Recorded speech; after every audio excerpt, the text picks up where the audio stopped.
ఈరోజు మధుర మీనాక్షి అమ్మవారి ఆలయం కోసం తెలుసుకుందాం. మీనాక్షి అమ్మవారి ఆలయం తమిళనాడులోని మదురై పట్టణంలో ఉంది. ఈ దేవాలయం కలవేగై నది ఒడ్డున ఉంది. మదురై పట్టణం తమిళనాడులో రెండవ పెద్ద పట్టణం. తమిళనాడు రాష్ట్ర సంస్కృతి, కళలు, సాంప్రదాయ వారసత్వాలు మొదలైన వాటికి నిలయంగా ఉంటుంది.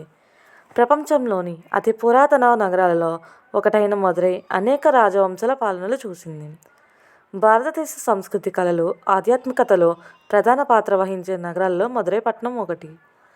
2500 ఏళ్ల క్రితమే సుందరేశ్వర ఆలయం, మీనాక్షి అమ్మవారి ఆలయం నిర్మించారని చారిత్రక ఆనవాళ్లు తెలుపుతున్నాయి.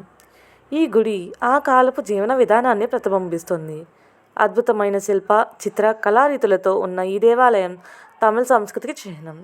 దీని గురించి తమిళ సాహిత్యంలో పురాతన కాలం నుంచి ప్రస్తావిస్తున్నారు. అమ్మవారి ఆలయం యొక్క స్థల పురాణం తెలుసుకుందాం. మదురై పాలకుడు మలయధ్వజ్ పాండ్య చేసిన ఘోర తపస్సుకు మెచ్చి పార్వతీదేవి చిన్న పాప రూపంలో భూమి మీదకు వచ్చింది. ఆమెను పెండ్లి ఆడటానికి శివుడు సుందరేశ్వరుడిగా అవతరించాడు. అమ్మవారు పెరిగి పెద్దదై ఆ నగరాన్ని పాలించసాగింది. విష్ణుమూర్తి తన చెల్లి పెళ్లి చేయడానికి వైకుంఠం నుంచి బయలుదేరుతాడు. అయితే సమయానికి రాలేకపోతాడు. స్థానిక దేవుడు పెరుమల్ ఈ వివాహం జరిపిస్తాడు. ఆలయం యొక్క నిర్మాణం కోసం తెలుసుకుందాం. ఈ ఆలయం 15 ఎకరాల్లో విస్తరించి ఉంది. ఈ ఆలయం 8 గోపురాలతో ఉంటుంది.